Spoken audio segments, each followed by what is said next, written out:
The challenge coin felt heavier than it should have. Lieutenant Emma Kincaid turned the bronze disc between her fingers, watching overhead lights catch the embossed trident, the eagle, the anchor. Her father's hands had held the same coin 1,000 times. Those hands were ash now, scattered over the Pacific 6 months ago according to his will. She sat alone in the corner booth of the anchor bar, 3 blocks from Naval Amphibious Base, Little Creek, Virginia. The booth's red vinyl was cracked and patched with duct tape. The wobbly table had initials carved into its surface going back decades. Someone had etched Hawk 92 deep into the wood near the edge. Her father's handiwork, his nickname, his legacy. Emma was 23 years old, 5 feet 2 inches in boots, and looked like someone's kid sister who had wandered into the wrong establishment. She wore her father's old Bud/S training hoodie, forest green and faded, 3 sizes too large. The fabric still carried a ghost of his scent if she pressed it to her face. Salt water, gun oil, the particular sharp smell of determination that seemed to live in the fibers. Her long auburn hair fell across her face like a curtain she could hide behind. To anyone glancing her way, she appeared lost, maybe waiting for an older boyfriend, maybe someone who should have stayed on campus where she belonged. That was exactly how she wanted it. The anchor bar attracted a specific Friday night crowd. Military personnel from every branch, contractors with government clearances, veterans who couldn't quite let go of the life. The air smelled like cheap beer and cheaper aftershave. The jukebox played the same rotation of country songs it had been playing since before Emma was born. She wrapped her hands around a glass of ginger ale and waited. Across the bar, sitting on a stool near the far corner, a man in his late 60s nursed a beer with practiced patience. Master Chief Garrett Sullivan wore civilian clothes, jeans and a flannel shirt, reading glasses perched on his nose as he studied a paperback. To the casual observer, he was just another retiree killing time on a Friday evening. But Emma knew better. Sullivan had been her father's closest friend for 42 years. They had served together through the Cold War's final decade, through the Persian Gulf, through the long wars that followed. Sullivan had stood beside her father's casket at Arlington. He had handed her the folded flag with hands that trembled despite a lifetime of discipline. And now he sat in this bar, pretending not to watch her, because this was all part of the plan, her father's plan. The letter had arrived 2 weeks after the funeral, delivered by Sullivan himself. Emma had recognized her father's handwriting immediately. Sharp, precise, the letters formed with the same exactness he had applied to everything in his life. Emma, it began, if you're reading this, I'm gone. And if Sullivan is handing you this letter at the anchor bar, then you've made your choice. You've become what I always knew you would be, the first female SEAL in the Kincaid line, the one who proved that warriors aren't measured by their size, but by the size of their determination. Now comes your real test, not the ocean, not the desert, not the enemy you can see.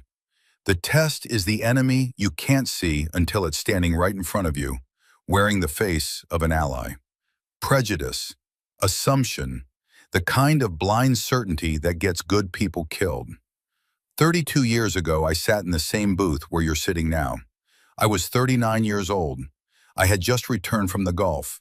I thought I had seen everything, done everything, proved everything. Then a drunk Marine decided I looked like an easy target. He was wrong. What happened next became legend in certain circles. Sullivan was there. He'll tell you the story if you ask. Here's what matters. I turned that Marine into one of the finest tactical instructors in the Corps. I didn't destroy him. I educated him. That's real strength, Emma. Not the ability to hurt, the wisdom to teach. So here's my final gift to you, my final test. Sit in that booth. Look small. Look lost. Look like everything they assume you are. Someone will come. Someone always comes. And when they do, you'll have a choice. My choice. The choice every warrior faces when they realize their power. Destroy or educate. I know which one you'll choose. You're a Kincaid. We don't break our enemies. We show them a better way to be. Sullivan has the details. Trust him. He's earned it 1,000 times over. Make me proud one more time, kid. Your loving father, Admiral James Kincaid. Hawk, always. Emma had read the letter 17 times. She had memorized every word. And now she sat in the booth, her father's challenge coin in her pocket alongside her own, waiting for history to repeat itself. The man who approached fit her father's prediction perfectly. He was massive. 6 feet 4 inches with shoulders that barely cleared standard doorways. His neck was thick enough to suggest either serious dedication to powerlifting or serious dedication to pharmaceutical enhancement. Probably both. An Army Ranger tab was visible on his jacket sleeve, worn like a badge that entitled him to anything he wanted. Staff Sergeant Donovan Thatcher. Van to his friends, according to the conversation Emma had been monitoring for the past 40 minutes. 29 years old, 3 deployments to Afghanistan, currently stationed at Joint Base Langley, Eustis. Drunk enough to be dangerous, sober enough to be convincing. He slid into the booth across from Emma without invitation. Well. His voice was deep and slurred, dripping with the particular confidence that only excessive alcohol could produce. What do we have here? Emma didn't look up immediately.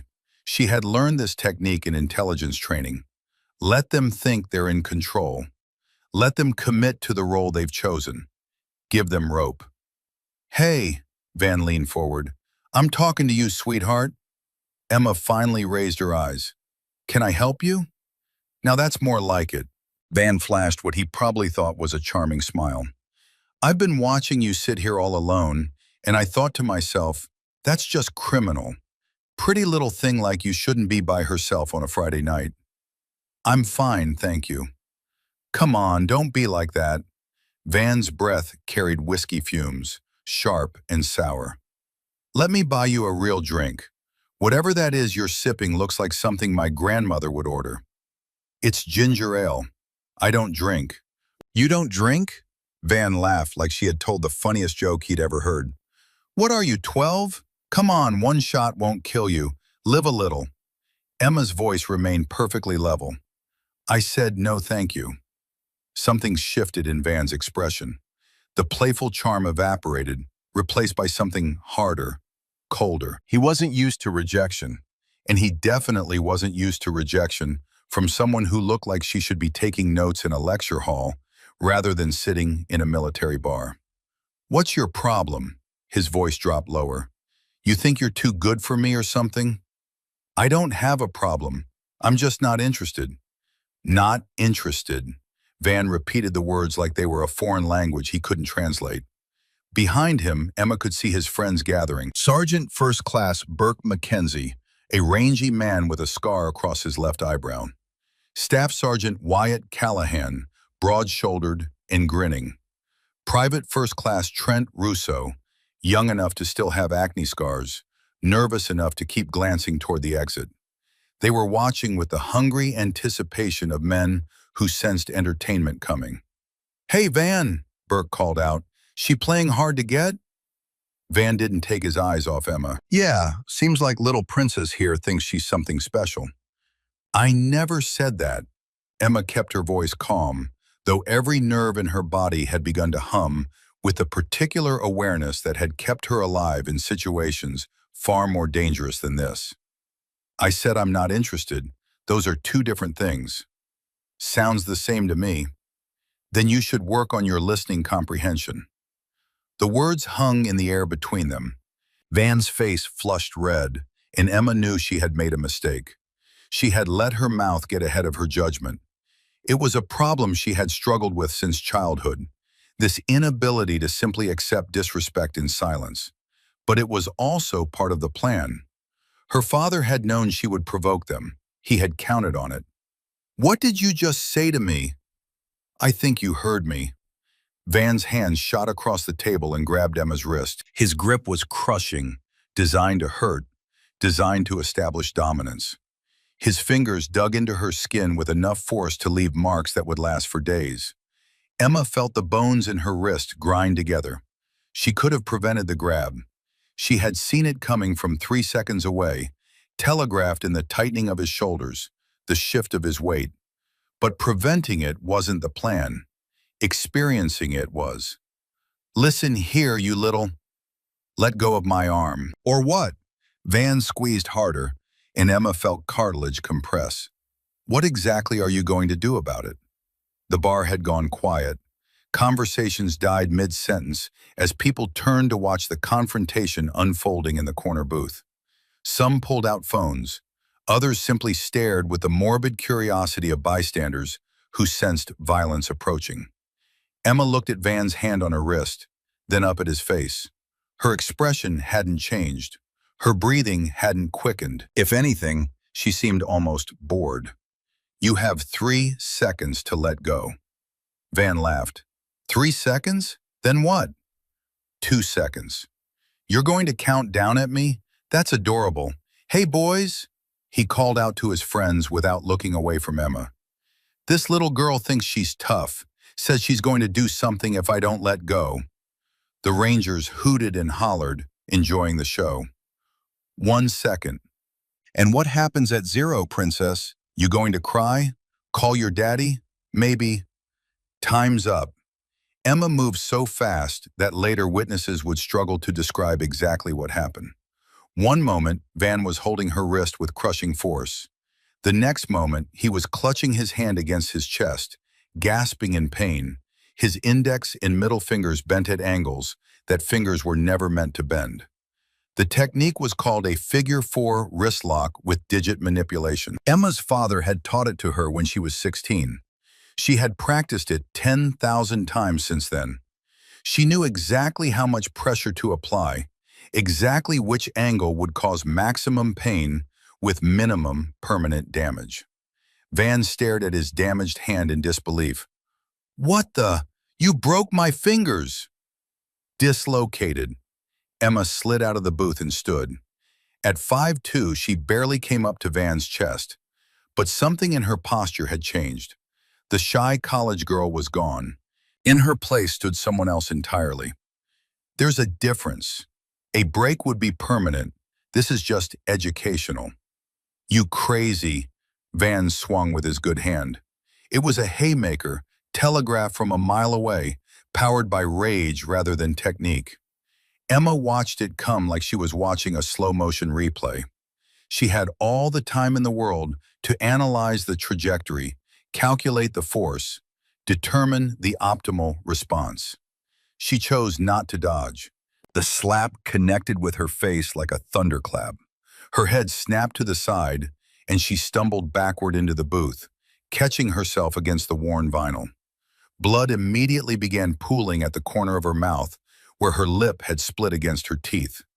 The copper taste flooded her tongue. The entire bar held its breath. Van stood over her, chest heaving, his damaged hand still clutched against his body.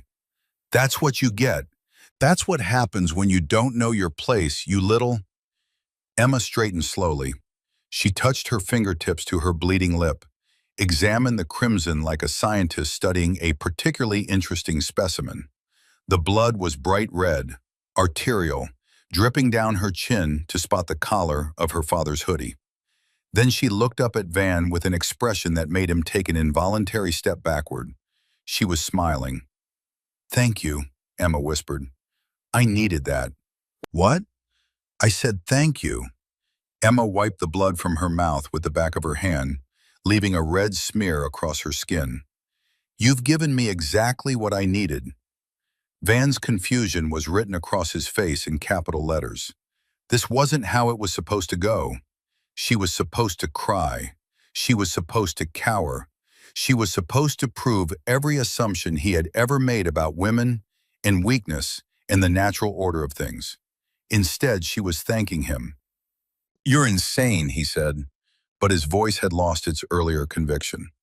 You're actually insane. Emma reached into the pocket of her hoodie and pulled out 2 challenge coins. She placed them on the table with deliberate care, the overhead light catching the intricate details etched into their surfaces. The first coin showed a trident, an eagle, an anchor. the insignia of Naval Special Warfare Development Group, DevGRU, the people they didn't talk about on the news, the people who went places that didn't exist to do things that never happen. The second coin was older, worn smooth at the edges from decades of handling. It showed a similar trident, but the date stamped beneath read 1991, and the text said, Desert Storm. "I'm leaving now," Emma said quietly. "But this isn't over, Staff Sergeant Thatcher. Not even close." "How do you know my name?" "Your friend called you Van. The Rangers only give that nickname to one person per battalion. Your unit patch tells me you're with 2nd Battalion, 75th Ranger Regiment. And you've been telling stories about yourself all night, loud enough for everyone in this bar to hear." Emma picked up her purse and slung it over her shoulder. Blood still dripped from her split lip, but she ignored it. "Next time you decide to put your hands on someone you don't know, maybe consider that they might be paying attention to things you don't realize." She walked toward the exit, passing by the bar where Master Chief Garrett Sullivan sat nursing his beer. He was in his late 60s with the weathered look of someone who had seen more than his fair share of trouble. His eyes were fixed on the 2 coins Emma had left behind. "Miss," he called out. "Miss, wait." Emma paused but didn't turn around. "That coin," Sullivan's voice was barely above a whisper. "The new one. Is that what I think it is?" "What do you think it is?" "Naval Special Warfare Development Group, DevGRU, the people they don't talk about on the news." Emma smiled, though he couldn't see it. "Have a good night, Master Chief." She pushed through the door and disappeared into the Virginia Beach night, leaving behind a stunned bar, 2 challenge coins, and a staff sergeant who was just beginning to understand that he had made the worst mistake of his life. Sullivan waited exactly 30 seconds before he stood and walked over to where Van stood frozen, still staring at the door Emma had walked through. The challenge coins sat on the table like accusations. "Son," Sullivan said quietly, "do you have any idea what you just did?" Van turned, his expression a mixture of confusion and wounded pride. "I taught some mouthy little girl a lesson. That's what I did." "No." Sullivan picked up the newer coin and held it up to the light, confirming what he had suspected. "No, that's not what you did at all." "Who the hell are you?" "I'm someone who's been around long enough to recognize trouble when I see it." Sullivan traced the trident on the coin with his thumb. "This isn't a souvenir you pick up at the Navy Exchange. This is earned. And the people who earn it, they don't lose bar fights, son. They don't lose anything." Van's friend Burke pushed through the gathering crowd. "Van, what's going on? Who was that?" "I don't know." Van's voice had lost its confidence.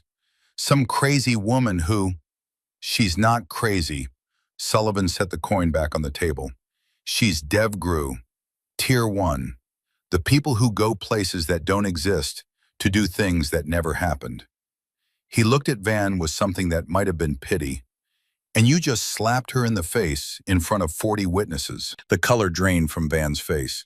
"That's impossible. She was tiny. She looked like a kid." "That's how it works, son. The really dangerous ones never look dangerous. It's the ones who have something to prove, who walk around advertising their capabilities." Sullivan glanced at the security camera mounted in the corner of the bar, its red light blinking steadily. "That camera's been recording all night. High definition, full audio. Everything that happened here is now evidence." "Evidence of what?" "Assault on a federal officer. That girl might look like she belongs in a sorority, but legally speaking, you just put your hands on a commissioned member of the United States military's most elite Special Operations Unit." Sullivan shook his head slowly. "I've seen careers ended for less. I've seen prison time handed out for less." Van's damaged hand throbbed, reminding him that the tiny woman had done something to him that he still didn't understand. One moment he had been in control, and the next moment his fingers were bending in directions that made him nauseous to remember. "She attacked me first," he protested weakly. "She broke my fingers." "Dislocated. That's what she said, right? There's a difference." Sullivan turned to leave, then paused. And I guarantee you that camera shows you grabbing her wrist before she did anything. That's aggravated assault, son. She was defending herself. He headed for the door, then stopped one more time. If I were you, I'd start making phone calls. You're going to need a lawyer, probably a good one. Sullivan walked out of the bar, leaving behind the challenge coins and the growing realization that Van's life had just taken a very unexpected turn. Van's friends gathered around him, their earlier amusement replaced by concern. Van, what do we do? Wyatt looked at the coins like they might bite him. If she's really who that guy says she is, she's not. Van grabbed the coins and shoved them in his pocket. She can't be. Navy SEALs are 6-foot walls of muscle. They're not 5-0 girls who look like they should be studying for midterms. But what if she is? Trent's voice cracked. Van couldn't shake the memory of her eyes. The way she had looked at him after the slap, like she was seeing something he couldn't, like she was calculating distances and angles and outcomes that existed several moves ahead of anything he could comprehend. Let's get out of here, he said finally. They pushed through the crowd toward the exit, and Van tried not to notice how people stepped aside to let them pass. Not out of respect like before, out of something that looked uncomfortably like pity. Outside, the Virginia Beach night was cool and damp, carrying the salt smell of the ocean 3 blocks away. Van pulled out his phone and stared at the screen, trying to decide who to call. We should find out who she really is, Burke suggested. If she's military, there will be records. I've got a buddy who works intelligence, Burke said, already typing. Give me her name. I don't know her name. What do you mean you don't know her name? She never told me. Van realized how stupid that sounded. He had been so focused on demonstrating his dominance that he had never thought to learn basic information. But she knew mine. She knew everything about me. Van, that's what surveillance looks like, Burke said, his expression growing more concerned. Van's phone buzzed. Unknown number. Virginia Beach area code. Training exercise scheduled. Building 718, Naval Special Warfare Command. 1900 hours. Tomorrow. Failure to appear will result in formal military police notification of tonight's incident. Lieutenant Kincaid. Van stared at the message, reading it 3 times. She's giving me a choice, he said slowly. Show up for some kind of training thing, or she files charges. That sounds like blackmail. No. Van thought about the way she had thanked him after the slap. It sounds like she had this plan from the beginning. He climbed into his truck, trying to ignore the way his hands were shaking. The bronze challenge coins sat heavy in his pocket, pressing against his thigh like a warning he should have heeded hours ago. But it was too late for warnings now. The clock was ticking toward 1900 hours tomorrow, and Emma Kincaid was waiting. Van didn't sleep that night. At 0400 hours, he gave up entirely and started searching. His laptop screen glowed as he typed Emma Kincaid, Navy SEAL, into Google. The results were useless. Generic articles, statistics, nothing specific. But then Burke's text came through at 0530. Found something. Call me. Van's fingers trembled as he dialed. You're not going to believe this, Burke said. I talked to my buddy in intelligence, showed him the picture I took of that challenge coin. And he went pale, Van, told me to forget I ever asked, said if I knew what was good for me, I'd pretend tonight never happened. Van's stomach dropped. That's all? No, he said that coin belongs to someone who doesn't officially exist. Someone whose personnel file requires clearance levels he doesn't have and never will. That's impossible. She's 23. My buddy said there was a hostage situation a few years ago. Middle East. American aid workers held by militants. Single operator infiltrated alone. Neutralized 8 hostiles in under 90 seconds. Extracted all 14 hostages. Van felt his mouth go dry. The operator was a woman barely out of her teens. Youngest person to ever complete DevGru selection. They call her the Hawk's Ghost. Van ended the call, his hands shaking. The Hawk's ghost. At 0600 hours, his phone rang with an official naval number. Staff Sergeant Thatcher, this is Commander Patricia Brennan from Naval Special Warfare Command. I'm calling to confirm your participation in tonight's training exercise. Van's throat went dry. I received the message. Outstanding. Report to Building 718 at 1900 hours. Wear appropriate physical training attire. The exercise will involve close quarters combat simulation. What exactly is going to happen? There was a pause. When Brennan spoke again, her voice carried something that sounded almost like sympathy. Staff Sergeant, I'm going to give you some advice. When you walk into that facility tonight, forget everything you think you know about combat. Forget your ranger training. Forget your deployments. Forget every assumption you've ever made about what strength looks like. Another pause. And pray that Lieutenant Kincaid is in a teaching mood rather than a demonstrating mood. The line went dead. Van sat on the edge of his bed, staring at the phone. His damaged fingers throbbed with each heartbeat. That had been in a bar, with no preparation, with no intention of causing real harm. Tonight would be different. Tonight she would be ready. Across town, Emma Kincaid was finishing her morning workout when Master Chief Garrett Sullivan found her in the base gym. She was on the pull-up bar, executing slow, controlled repetitions. Her split lip had scabbed over during the night, leaving only a thin, dark line. But Sullivan noticed it immediately. Rough night? He asked. Emma dropped from the bar. Productive night? That's not what I heard. Sullivan crossed his arms.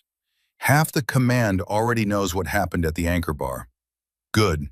Saves me the trouble of filing an official report. You're not going to file a report. Why would I? Emma wiped sweat from her face.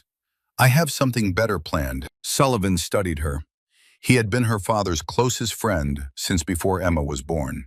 He had watched Hawk Kincaid train a generation of warriors, had seen him turn enemies into allies through skill and wisdom. And now he was watching Hawk's daughter prepare to do the same thing. What are you planning, Kincaid? A lesson for the ranger who hit me, for everyone watching, for every person who's ever looked at me and seen a liability instead of an asset. Emma's voice remained calm, but there was steel underneath. I'm tired of proving myself quietly, Master Chief. Tonight I'm going to prove something loudly, something that nobody who sees it will ever forget. And the ranger? He's the teaching example? He volunteered for the position when he put his hands on me. Sullivan nodded slowly. The facility is booked. You've got observers lined up too. Some pretty impressive names on that list. The more witnesses, the more effective the lesson. Emma, Sullivan's voice softened, whatever happens tonight, make sure it's about education and not revenge. Those are two very different things. Emma met his eyes. Master Chief, if I wanted revenge, Staff Sergeant Thatcher wouldn't have walked out of that bar last night. He would have been carried out in pieces. She picked up her gym bag. Tonight isn't about hurting him. It's about teaching him. Teaching all of them that the most dangerous person in any room is usually the one they underestimate the most. She walked out, leaving Sullivan standing alone. He had trained operators for 30 years. He had served alongside Hawk Kincaid through conflicts most people didn't even know had happened. But Emma Kincaid was something else entirely. She had her father's skills, his tactical mind, his ability to see 3 moves ahead, but she also had something Hawk had never possessed, an edge born from a lifetime of being underestimated. God help Staff Sergeant Donovan Thatcher. By 1400 hours, Van had called every contact he could think of. His commanding officer had been sympathetic but unhelpful. You assaulted a federal officer, Thatcher.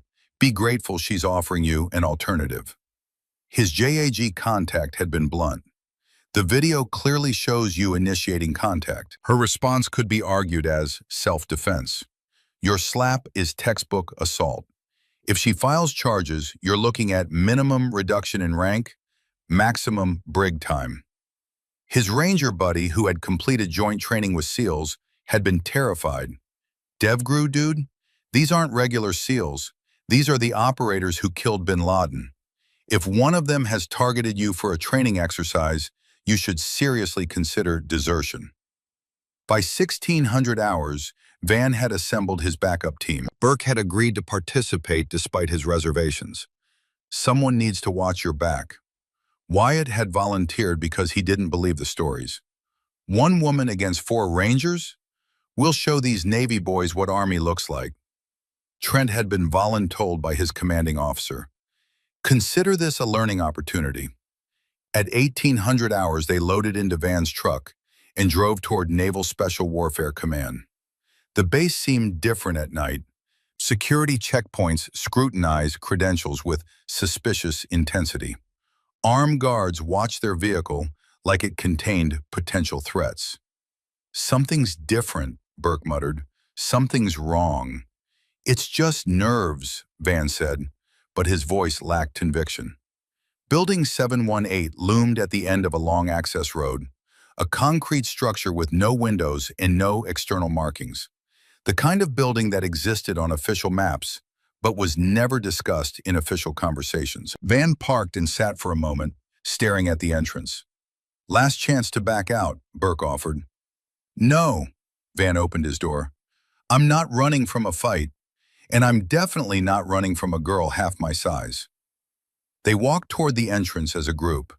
A petty officer met them at the door, his expression neutral, but his eyes carrying something that looked like anticipation.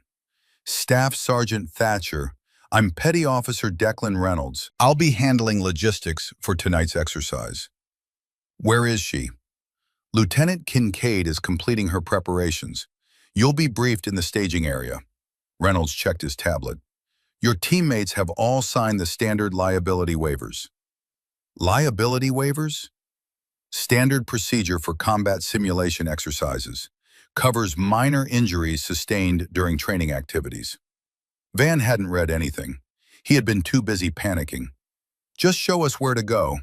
Reynolds led them through a series of security doors, each requiring increasingly complex credentials. The corridor seemed to stretch forever, fluorescent lights humming overhead, the air growing colder as they descended deeper into the building. "How far underground is this place?" Trent asked nervously. "The multi-environment training facility spans 3 levels below ground," Reynolds answered. "It's designed to simulate various operational environments without external interference or observation. So nobody can see what happens down here? Nobody except the monitoring team, the medical staff, and the command observers." Reynolds stopped at a final door. "This is the staging area. Gear up and wait for the exercise initiation signal." He opened the door and stepped aside. Inside, 4 sets of tactical equipment had been laid out on benches. Protective padding, communication headsets, impact sensors, biometric monitoring devices. Everything looked professional. Everything also looked like it was designed to accurately measure exactly how badly they were about to be hurt. "Gear up," Van told his team. "Whatever happens in there, we stick together. We watch each other's backs." "What if she's actually as good as everyone says?" Trent asked quietly.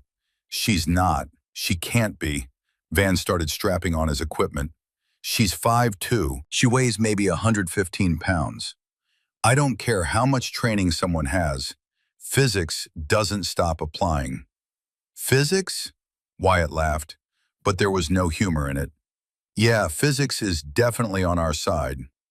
A screen on the wall flickered to life, displaying their biometric readings. 4 heart rates, 4 blood pressure measurements, 4 stress indicators, all of them elevated beyond normal ranges. Above the screen, a camera lens glinted in the low light. Someone was watching. The intercom crackled.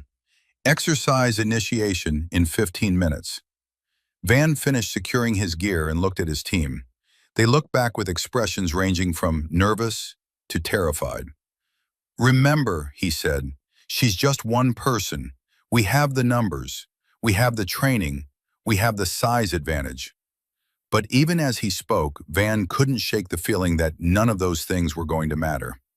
Somewhere in this facility, Emma Kincaid was waiting. Somewhere in this facility, the Hawk's ghost was preparing to teach a lesson that 4 Army Rangers would remember for the rest of their lives.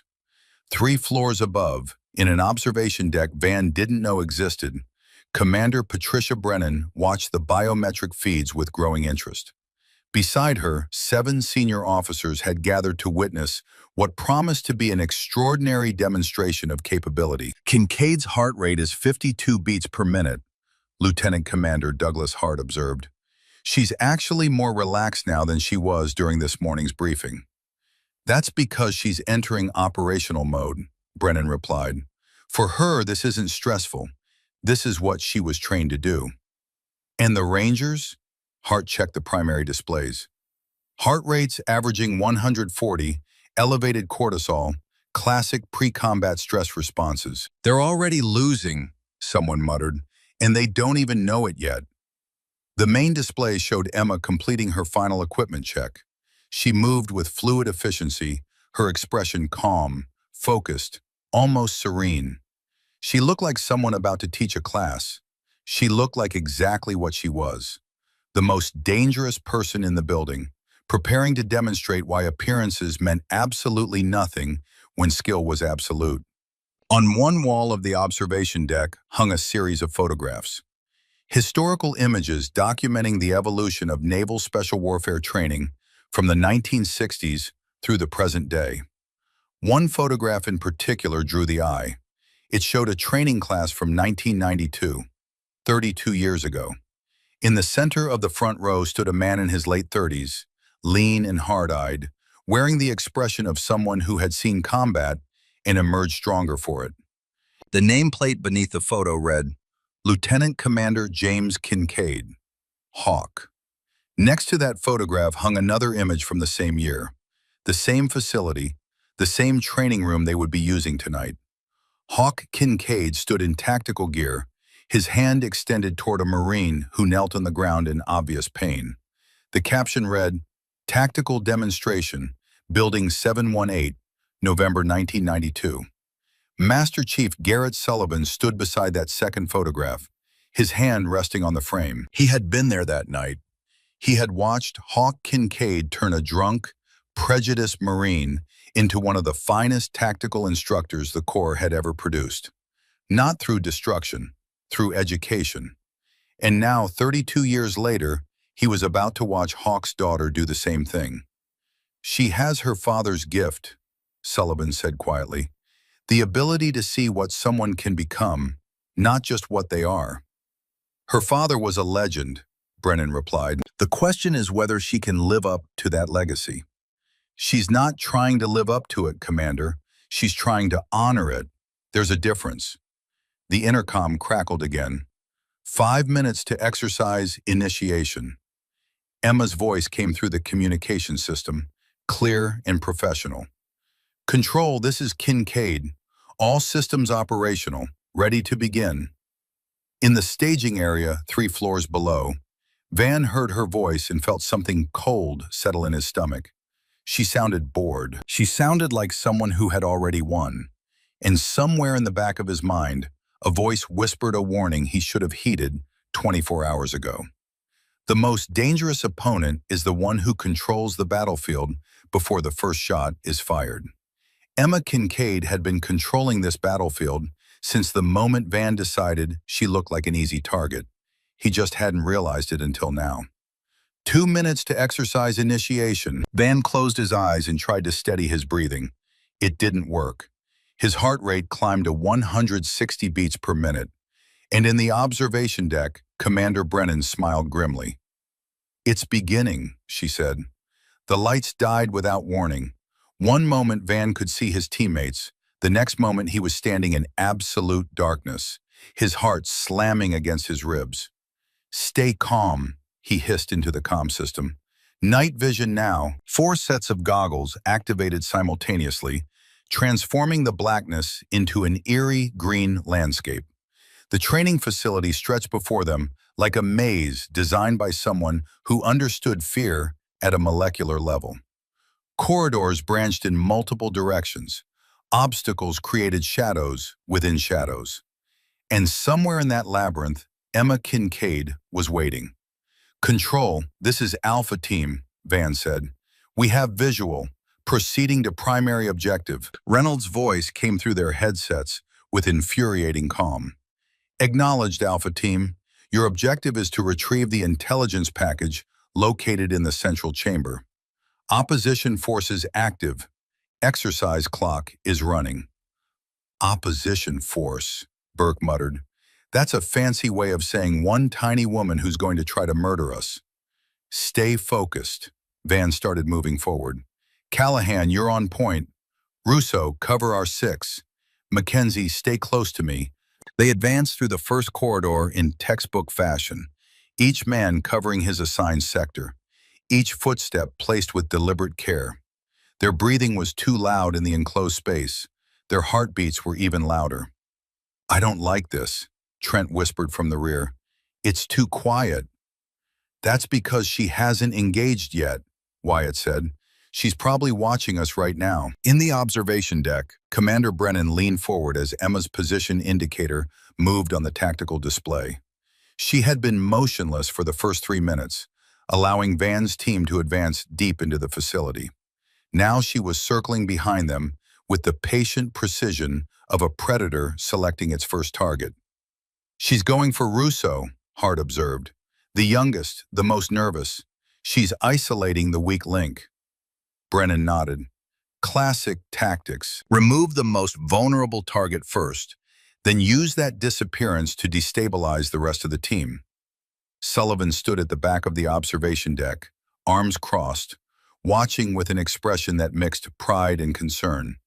He had seen Hawk Kincaid do this same thing dozens of times. Identify the weakest element, remove it quietly, use the resulting confusion to break down the remaining opposition piece by piece. Emma had learned from the best. Down in the facility, Trent was struggling to control his fear. Every shadow looked like a threat. Every sound made him flinch. He kept glancing over his shoulder, certain that someone was right behind him. He was right. Emma materialized from the darkness like she had been formed from it. One moment, Trent was covering the rear of the formation. The next moment, a hand clamped over his mouth, and he was being pulled backward into a side passage with terrifying speed. He tried to scream. He tried to fight, but Emma's grip was like iron wrapped in silk, and her voice in his ear was calm and professional. "Don't struggle, Private. This will be over in 3 seconds." Trent felt pressure against his neck. Not painful, just pressure in exactly the right spot to make consciousness slip away like water through fingers. The last thing he heard was Emma's voice again, soft and matter-of-fact. "One down. Russo, report." Van stopped at the next intersection, suddenly aware that he couldn't hear the youngest member of his team. "Russo, what's your status?" Silence. "Mackenzie, when did you last see Russo?" Burke turned, his night vision scanning the corridor behind them. "He was right there. He was right behind me 30 seconds ago." "Well, he's not there now." Wyatt moved back to investigate. "Russo, sound off." Nothing. "She got him." Burke's voice cracked slightly. "She got him without making a sound." "That's impossible. We were in formation." "Then where is he, Van?" Van's mind raced through possibilities, each one worse than the last. Trent was still a ranger, still trained for exactly this kind of scenario. How had she taken him without any of them noticing? "Control, this is Alpha Team. We've lost contact with one team member. Request status update." Reynolds' voice came back with the same infuriating calm. "Team member Russo has been neutralized. Biometrics show he's unconscious and uninjured. Exercise continues." "Neutralized? What does that mean?" "It means he's out of the exercise, Staff Sergeant. You're down to 3. Van exchanged looks with Burke and Wyatt through their night vision goggles. 3 minutes into the exercise, and they had already lost a quarter of their team. "New plan," Van said. "We stay tight. Nobody more than arm's reach from someone else." "What about the objective?" Wyatt asked. "Forget the objective. Our new objective is surviving long enough to actually see her." They reformed into a tighter group and continued advancing, but the confidence was gone.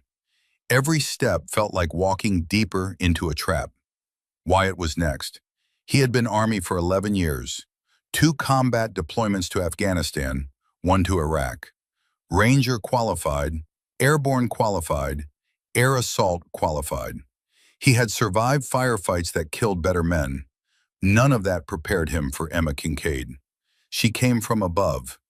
Wyatt never knew how she had gotten up there. The facility had maintenance access points, narrow passages designed for repairs. Emma had used them to reposition vertically while Van's team focused on horizontal threats. One moment, Wyatt was scanning the corridor ahead.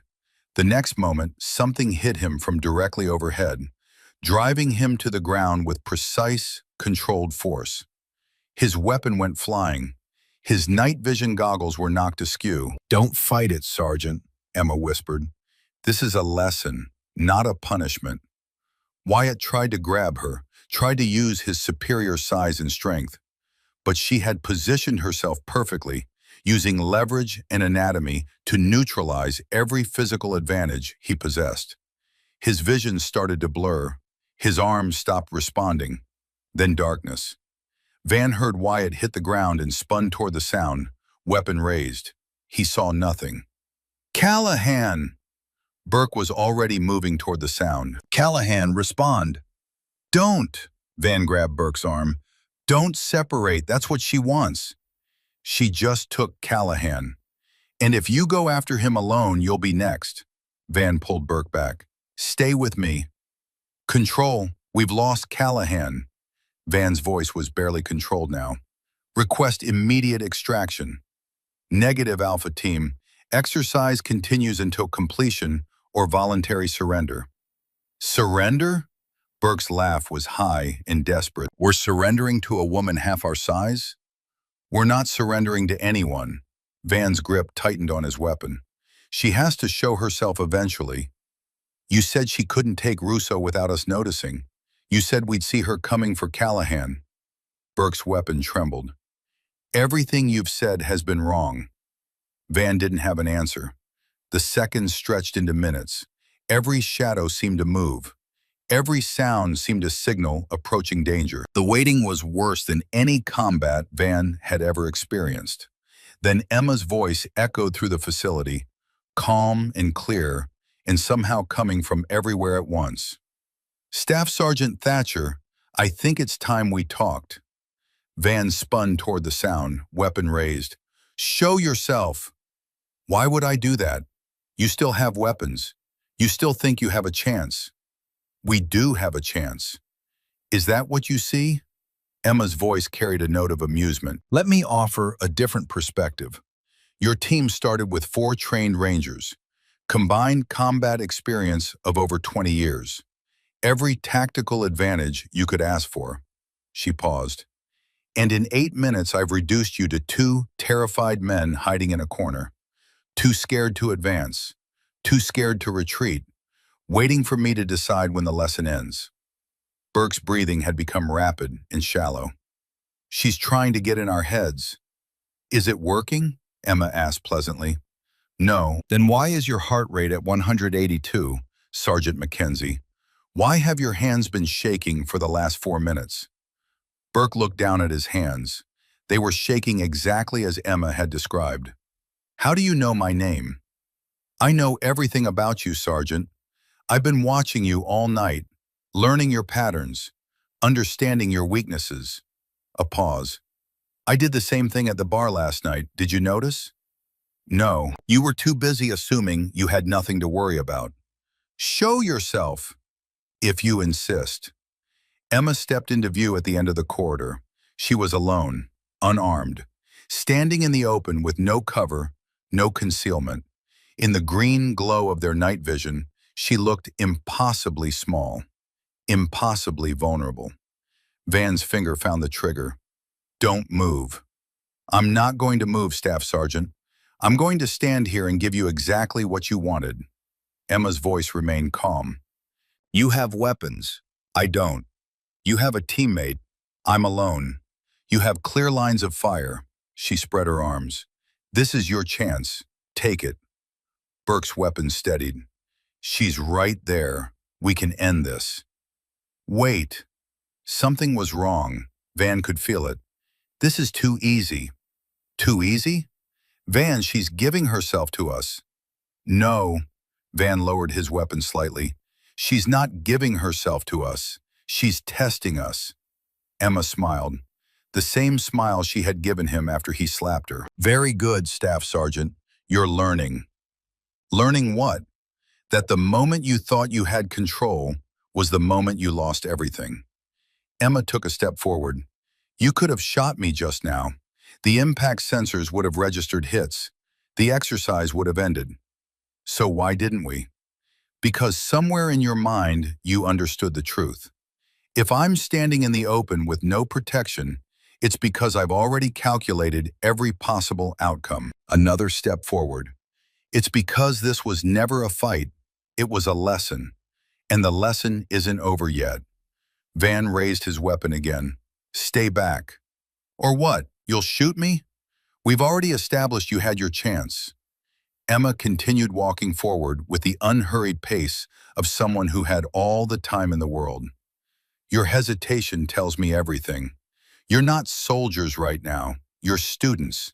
And class is still in session. She was 20 feet away, then 15, then 10. Burke's nerve broke first. He lunged forward, attempting to tackle her. It was a desperate move, powered by fear and the overwhelming need to do something. It was like watching someone try to catch smoke. Emma sidestepped his rush with a simple pivot, redirected his momentum with a subtle shift of her weight, and guided him into the wall beside her, with just enough force to stun, but not injure. Before Burke could recover, her hand found a pressure point. His eyes went wide, then slowly closed as consciousness slipped away. Van stood alone. Your turn, Staff Sergeant. Emma turned to face him. Unless you'd like to surrender now and save us both some time. I'm not surrendering to you. No? Emma tilted her head. Why not? Your entire team is neutralized. You've seen what I can do. What exactly are you hoping to accomplish? I'm hoping to land one hit. Van set his weapon aside and raised his fists. Just one. Something to prove that you're not invincible. I'm not invincible, Staff Sergeant. I'm trained. There's a difference. Emma mirrored his stance. If you want to try, I won't stop you. Van swung.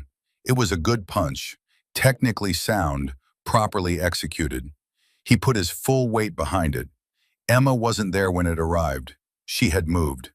Not far, just enough.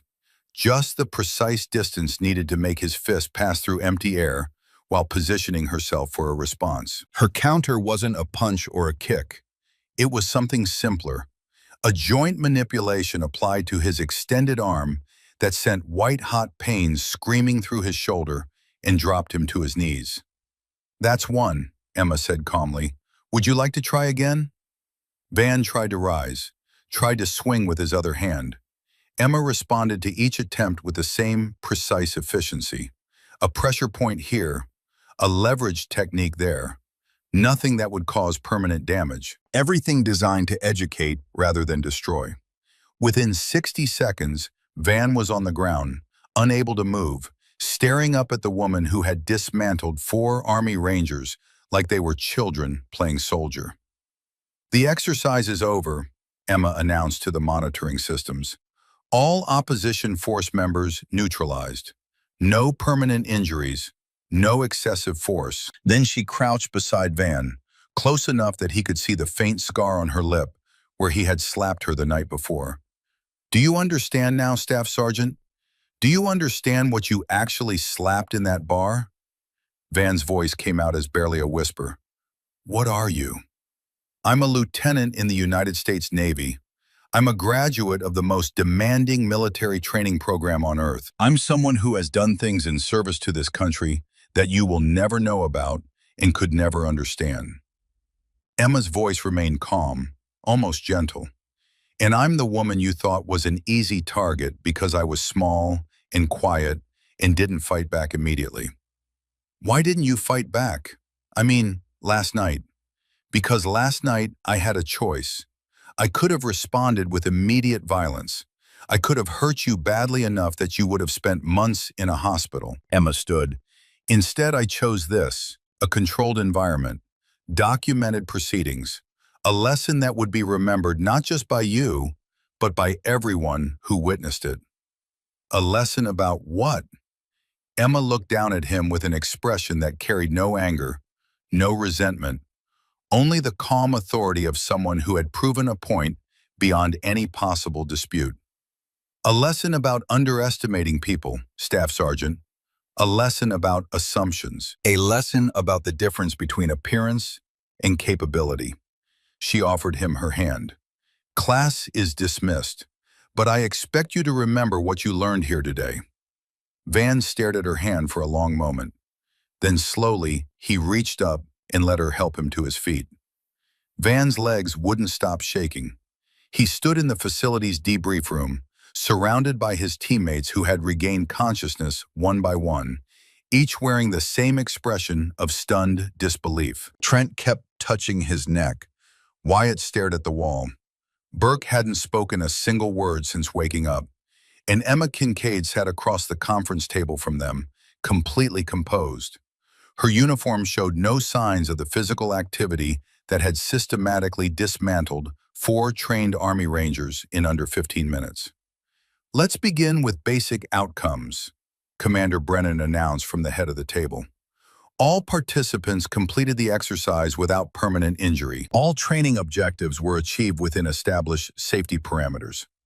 Training objectives? Van's voice came out rougher than he intended. What exactly were the training objectives? Brennan consulted her tablet. The stated objective was to demonstrate advanced close-quarters combat techniques in a controlled environment. The practical objective was to provide educational experience for all participants regarding capability assessment and threat evaluation. In other words, Burke finally spoke, his voice flat, the objective was to teach us that we're not as tough as we thought we were. The objective was to teach you that assumptions can be dangerous, Sergeant Mackenzie. Emma's voice remained calm and professional. You assumed that because I was small and female and young, I represented a minimal threat. That assumption nearly cost you in a training environment. In an operational environment, it would have cost you your life. Trent raised his hand like a student in a classroom. Ma'am, how did you take me out? I never even saw you. You weren't supposed to see me, Private. That's the point. Emma turned to face him directly. You were covering the rear of your formation, but you were doing it mechanically. Your attention was focused on a specific arc. I timed my approach to coincide with the gaps in your awareness. But I was trained for this. You were trained for conventional threats. I was trained to be unconventional. Emma's tone carried no condescension, only patient authority. The techniques I use tonight aren't secret. They're applications of principles that any special operations manual will cover. The difference is in execution, in the 10,000 hours of practice, in the willingness to perfect fundamentals until they become instinct. Wyatt leaned forward. The ceiling approach. How did you get above me? The facility has maintenance access points throughout the structure. While your team was focused on horizontal threats, I repositioned vertically. Basic three-dimensional thinking, but most people are conditioned to process tactical environments in 2 dimensions. I've been in the Army for 11 years, Wyatt said slowly. I've survived deployments to Afghanistan and Iraq, and a 23-year-old just used 3-dimensional thinking to drop me like a sack of potatoes. Age doesn't determine capability, Sergeant Callahan. Training does. Experience does. The willingness to push beyond conventional limitations does. Emma paused. I started my training when I was 17. I've spent every day since learning how to do exactly what I demonstrated tonight. Commander Brennan interrupted. Staff Sergeant Thatcher, I believe you have something you'd like to say. Van looked up from the table where he had been studying his hands. His damaged fingers from the night before still ached. I owe you an apology, he said quietly, for last night, for what I said. for what I did. Go on. I made assumptions about you based on how you looked. I thought because you were small and quiet, you were weak. I thought because you didn't fight back immediately, you couldn't fight back at all. Van's voice cracked slightly. I was wrong. I was wrong about everything. Emma studied his face, assessing whether his words were genuine. Van met her gaze without flinching. What specifically were you wrong about, Staff Sergeant? I was wrong to think that strength looks a certain way. I was wrong to assume that restraint means inability. I was wrong to believe that my size and training made me superior to someone I'd never even bothered to understand. Van took a deep breath. I was raised to believe that real warriors look like me, talk like me, act like me. Tonight showed me that real warriors can look like anything, act like anything, be anyone. And what are you going to do with that understanding? The question hung in the air. Everyone in the room knew that Van's answer would determine the trajectory of his entire career. I'm going to change, Van said finally. Not because you're forcing me to, not because I'm afraid of what you might do, but because you showed me something tonight that I needed to see. You showed me what real capability looks like, and it doesn't look anything like what I thought. Emma nodded slowly. That's a good start, Staff Sergeant, but understanding is only the first step. The question is whether you're willing to do the work to become something better than what you were. I am. Prove it, Van blinked. How? Emma reached into her pocket and produced 2 challenge coins. She placed them on the table between them. The overhead light caught the details etched into their surfaces. One showed the current DevGru Trident. The other showed an older version, worn smooth at the edges, dated 1991. There's a program at Joint Special Operations Command, Emma said. Cross-training initiative designed to expose conventional forces to advanced tactical methodologies. The selection process is competitive. The training is brutal. The washout rate is over 70%. She pushed both coins toward Van. I'm recommending you for consideration. The room went silent. Burke found his voice first. You're recommending him? After what he did to you? I'm recommending him because of what he showed me tonight. Emma's eyes never left Van's face. He could have surrendered when he realized he couldn't win. Instead, he stood and fought. He could have made excuses or blamed his teammates. Instead, he took responsibility. He could have let his pride prevent him from acknowledging the truth. Instead, he admitted he was wrong. She stood. Those are qualities that matter, Sergeant Mackenzie. Those are qualities that can be developed into something valuable. Emma looked at each of the 4 Rangers in turn. Staff Sergeant Thatcher made a terrible mistake last night, but mistakes can be corrected. Character flaws can be addressed. Potential can be cultivated. She focused back on Van. I see potential. The question is whether he's willing to earn the right to fulfill it. Van picked up the challenge coins and felt their weight in his palm. 24 hours ago, he had seen the first coin as evidence of his victim's pretension. Now he understood it for what it really was. Proof of accomplishment he couldn't begin to comprehend.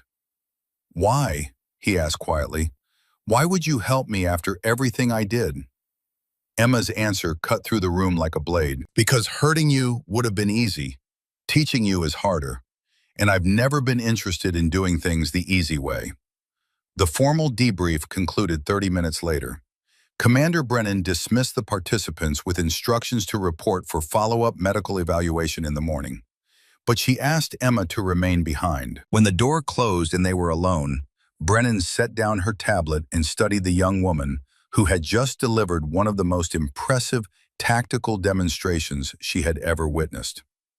That was quite a performance, Lieutenant. It wasn't a performance, ma'am. It was a lesson.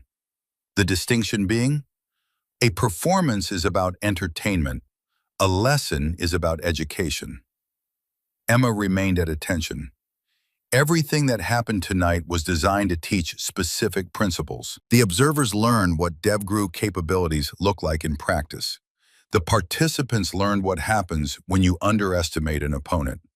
The documentation will serve as training material for future personnel. Brennan nodded slowly. And what about you? What did you learn? The question seemed to catch Emma off guard. For the first time since the evening began, her composed expression flickered with something more personal. I learned that I'm still angry, she admitted, about last night, about every time someone has looked at me and seen a liability instead of an asset, about every assumption that's ever been made about my capabilities. That anger showed tonight. No, ma'am. Emma's voice steadied. That's what I learned. I was angry, but I didn't let the anger control my decisions. I had every opportunity to hurt Staff Sergeant Thatcher badly. I chose not to, because hurting him wouldn't have accomplished anything meaningful. She paused. Master Chief Sullivan always told me that the mark of a true professional is the ability to separate emotion from execution. Tonight proved I could do that. Master Chief Sullivan is a wise man. He taught me everything I know about being more than just a weapon. Brennan was quiet for a moment, considering her next words carefully. Emma, what you did tonight will be talked about for years. The video of your exercise will be studied at war colleges. The tactical analysis will become required reading for special operations candidates. She paused. But I need to know that you did this for the right reasons. Not revenge, not proving something to yourself, not personal satisfaction. Emma met her commander's eyes without hesitation. I did it because someone needed to, because every woman who serves in this military deserves to know that capability matters more than appearance. Because every man who thinks he can put his hands on someone he perceives as weak deserves to learn how wrong that assumption can be. Her voice carried quiet conviction. And yes, ma'am, I did it because Staff Sergeant Thatcher hit me, and I wanted him to understand what a mistake that was. I'm not going to pretend I'm above feeling satisfaction about how tonight went. At least you're honest. I try to be, ma'am. Brennan stood and extended her hand. Lieutenant Kincaid, you've represented your unit and your community with distinction. Whatever happens next with Thatcher and his career, you've demonstrated something important tonight, something that will matter long after the bruises fade. Emma shook her commander's hand. Thank you, ma'am. One more thing. Brennan's grip tightened slightly. That recommendation for Thatcher, did you mean it? Every word. Why, honestly? Emma considered the question. Because he reminded me of someone, ma'am. Not the anger or the prejudice, but the potential underneath. The willingness to learn once his assumptions were stripped away. She released Brennan's hand. Someone took a chance on me once. A 17-year-old girl who thought she had something to prove. They could have dismissed me as too young, too small, too female for this life. Instead, they saw something worth developing. And you see that in Thatcher? I see the possibility of it. Whether he actually develops it is up to him. Brennan nodded. Dismissed, Lieutenant. Get some rest. You've earned it. Emma left the conference room and walked through the quiet corridors of Building 718, her footsteps echoing in the empty spaces. The adrenaline that had carried her through the exercise was finally beginning to fade, leaving behind a bone-deep exhaustion.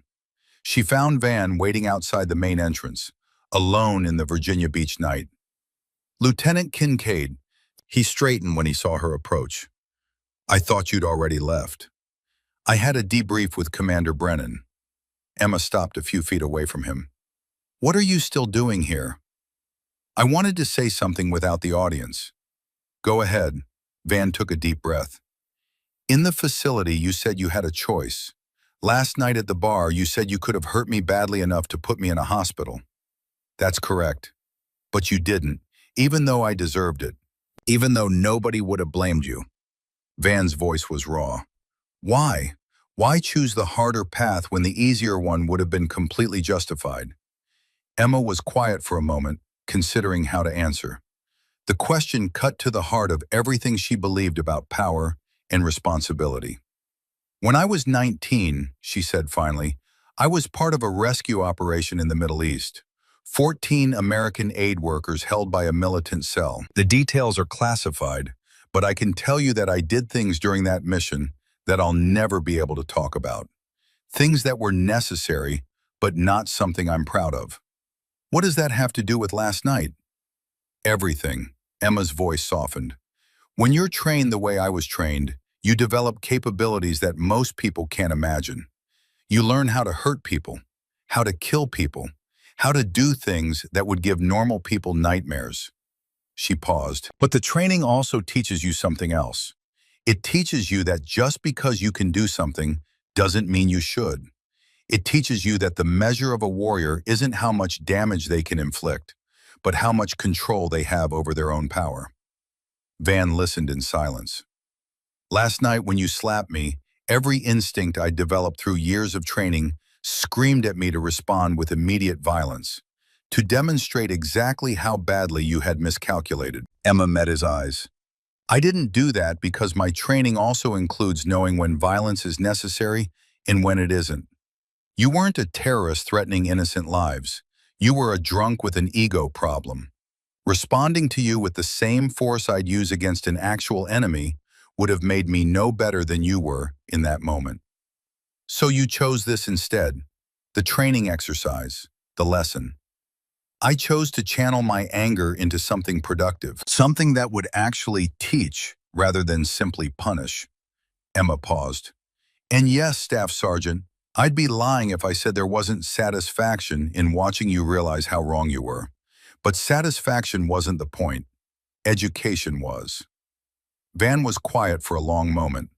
When he spoke again, his voice carried a humility that hadn't been there 24 hours ago. I've spent my whole career thinking I was one of the tough guys, thinking that my size and training made me special, made me better than people who didn't look like warriors were supposed to look. He shook his head slowly. Tonight showed me that everything I believed about strength and weakness was wrong. I'm not the toughest person you've ever met, Staff Sergeant. I'm just the one who taught you a lesson you needed to learn. Emma almost smiled. Take the recommendations seriously. The joint program isn't easy, but it will make you better, stronger, more capable, the kind of soldier who doesn't need to prove his worth by diminishing others. And what about you? What happens next for you? I go back to work tomorrow. Same job, same mission. Emma's voice carried quiet finality. Tonight was an interruption. An educational interruption, but an interruption nonetheless. My real work is waiting. Van nodded slowly. If I make it through the program, if I become something better than what I was, will you remember this conversation? I'll remember everything about the last 24 hours, Staff Sergeant. I'll remember what you did at the bar. I'll remember what I taught you in the facility. And I'll remember this moment when you stood here and asked me to believe you could change. Do you believe it? Emma studied his face one last time, reading the uncertainty and the hope and the genuine desire to become something better. I believe you have the potential to change. Whether you actually do is up to you. She turned to walk toward her car. Lieutenant Kincaid. Emma paused but didn't turn around. Thank you, Van said quietly, for the lesson, for the recommendation, for not destroying me when you had every right to. Don't thank me yet, Staff Sergeant. The hard part hasn't even started. Pay it forward. That's how this works. She walked into the Virginia Beach night without looking back, leaving Van standing alone with both challenge coins clutched in his hand. The bronze felt warm against his palm, and the trident emblems seemed to pulse with meaning he was only beginning to understand. 6 months changed everything. Van stood at attention in the graduation ceremony of the Joint Special Operations Advanced Training Program, his body 20 pounds lighter and his mind completely transformed. The man who had slapped a woman in a Virginia Beach bar no longer existed. In his place stood someone who had earned every scar, every callus, every ounce of respect the program demanded. The graduation speaker finished his remarks, and the assembled candidates began receiving their certificates. Van waited for his name, his heart pounding with a mixture of pride and something else. Something that felt like the beginning of a debt being repaid. Staff Sergeant Donovan Thatcher. He stepped forward and accepted his certificate from Colonel Sterling Whitmore, the program director who had nearly washed him out 4 separate times during the brutal 18-week course. "Congratulations, Staff Sergeant." Whitmore's handshake was firm. "Your recommending officer must have seen something special in you. I'm glad you proved her right." "Thank you, sir. I had a lot to prove." "You did, and you did it." Whitmore leaned closer, his voice dropping. "She's here, you know. Back row. Been watching the whole ceremony." Van's breath caught. He hadn't seen Emma since that night outside Building 718, when she had walked away without looking back. 6 months of wondering whether she remembered him. 6 months of pushing through pain and exhaustion and self-doubt, driven by the memory of what she had taught him and the promise he had made to become better. He found her in the crowd as he returned to his seat. She was wearing civilian clothes, jeans and a simple jacket, and she looked exactly as she had the first time he saw her. Small, quiet, completely unremarkable to anyone who didn't know what she was capable of. Their eyes met across the room, and Emma gave him the smallest nod of acknowledgement. It was enough. After the ceremony, Van pushed through the crowd of celebrating graduates and their families. His own parents had flown in from Montana, and they were waiting near the refreshment table. But he needed to do something else first. Emma was standing alone near the exit when he found her, as if she had been waiting for him to come. "Lieutenant Kincaid." "Staff Sergeant Thatcher, congratulations on your graduation." "I wouldn't be here without you." "That's not true. The recommendation got you in the door. Everything after that was you." Van shook his head. "No, I mean, I literally wouldn't be here. Not just in this program, here in this version of myself." He struggled to find the right words. "Before that night, I was heading towards something bad. The drinking, the anger, the need to prove myself by tearing other people down. If you hadn't stopped me..." "I didn't stop you, Staff Sergeant. I redirected you. There's a difference. Whatever you call it, you saved me from myself." Van reached into his pocket and pulled out the 2 challenge coins she had left at the bar 6 months ago. Both of them. The Desert Storm coin and her own DevGru coin. "I've carried these every day since. Whenever I wanted to quit, whenever I thought I couldn't push any harder, I looked at them and remembered what you showed me." Emma studied the coins in his palm. Both were worn now, the Desert Storm coin especially so, its edges smooth from months of handling. "What did I show you, Staff Sergeant? That real strength isn't about size or aggression or making other people feel small. It's about control, discipline, the choice to build instead of destroy." Van's voice cracked slightly. "You could have destroyed me that night. You chose to build me up instead. I've spent 6 months trying to be worthy of that choice."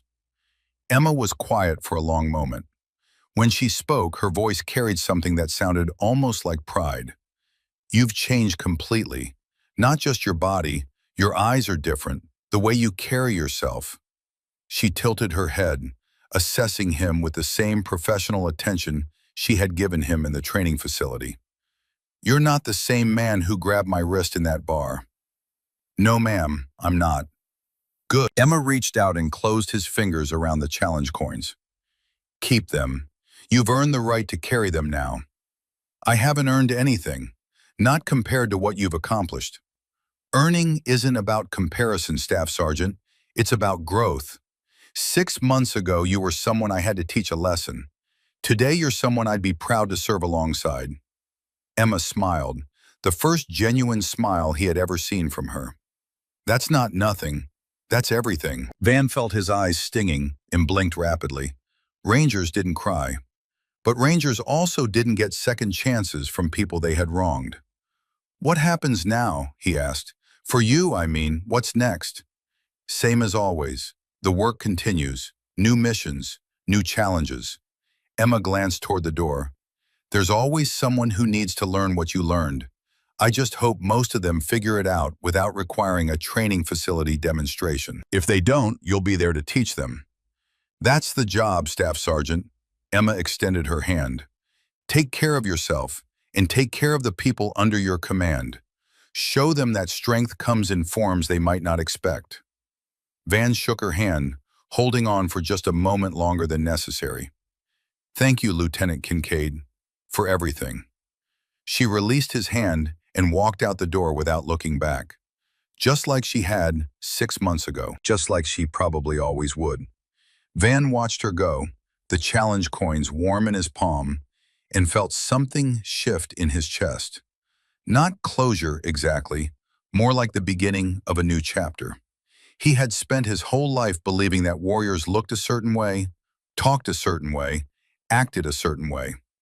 Emma Kincaid had taught him that warriors could look like anything, and he intended to spend the rest of his career proving he had learned the lesson. 4 months later, Emma returned to the Anchor Bar on a cool evening in early spring. She hadn't planned to come back. The memories associated with it were complicated. Not traumatic exactly, but loaded with significance she wasn't sure she wanted to revisit.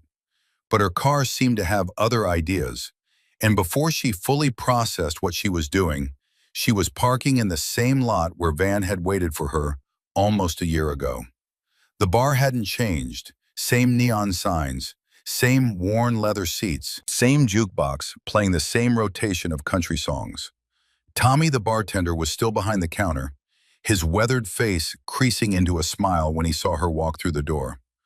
Well, well, the legend returns. I'm not a legend, Tommy, just someone who drinks ginger ale. After what happened in my bar, after what you did to that army boy and his friends? Tommy shook his head. Honey, you're a legend whether you like it or not. Emma slid onto a bar stool. I hope you're not giving tours. Wouldn't dream of it, but I did frame this. Tommy reached under the counter and produced a photograph in a cheap wooden frame. It showed 2 challenge coins lying on a bar surface, the trident emblems clearly visible. Hope you don't mind. I took the picture before that Master Chief friend of yours explained what the coins meant. What do you do with it? I show it to anyone who starts getting too aggressive in my bar. Tell them the story of what happened to the last guy who thought he could put his hands on a woman without consequences. Tommy grinned. Works better than any bouncer I've ever hired. Emma almost laughed. I suppose that's one form of education. Best kind. Prevention through reputation. Tommy poured her a ginger ale without being asked. So what brings you back? I had some leave time and nowhere particular to go. Emma accepted the drink. This seemed as good a place as any. I heard stories about what happened after that night, the training exercise, the video that became required watching, that army boy who changed his whole life because of what you taught him. Van Thatcher is a good soldier now. He's doing important work. Because you gave him the chance to become something better. Tommy's voice softened. Not everyone would have done that. Redemption isn't something you give someone, Tommy. It's something they earn. I just provided the opportunity. Emma sipped her ginger ale and let the familiar sounds of the bar wash over her. Conversations, laughter, the clink of glasses, normal sounds, safe sounds. Then she heard something else, a voice, male, loud, coming from a booth near the back. I said, give me your number, what's the problem? Emma turned slowly. A man in his late 20s, military build, clearly intoxicated. A woman in her mid-20s pressed against the wall of the booth, her body language screaming discomfort. 2 of the man's friends watching with hungry amusement. Emma set down her drink and stood. Honey, Tommy said quietly, you don't have to. This won't take long.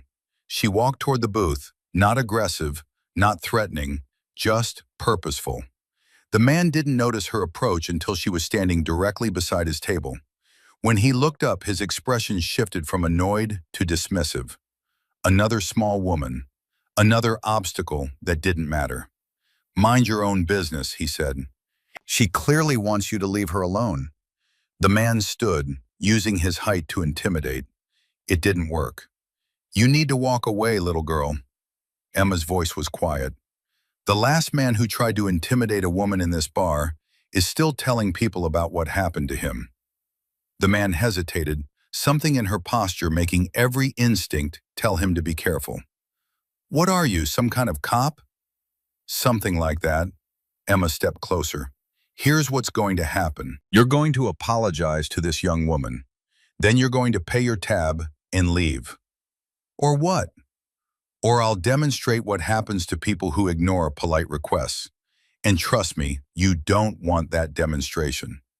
The man's face went pale. He didn't understand how she had gotten so close so fast. Didn't understand why every instinct was suddenly screaming, "Danger." But he understood enough to know she wasn't bluffing. "Fine," he stepped back. "Whatever." The apology. The man looked at the young woman, then back at Emma.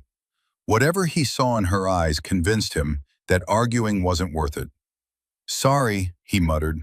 "Better." Emma stepped aside to let him pass.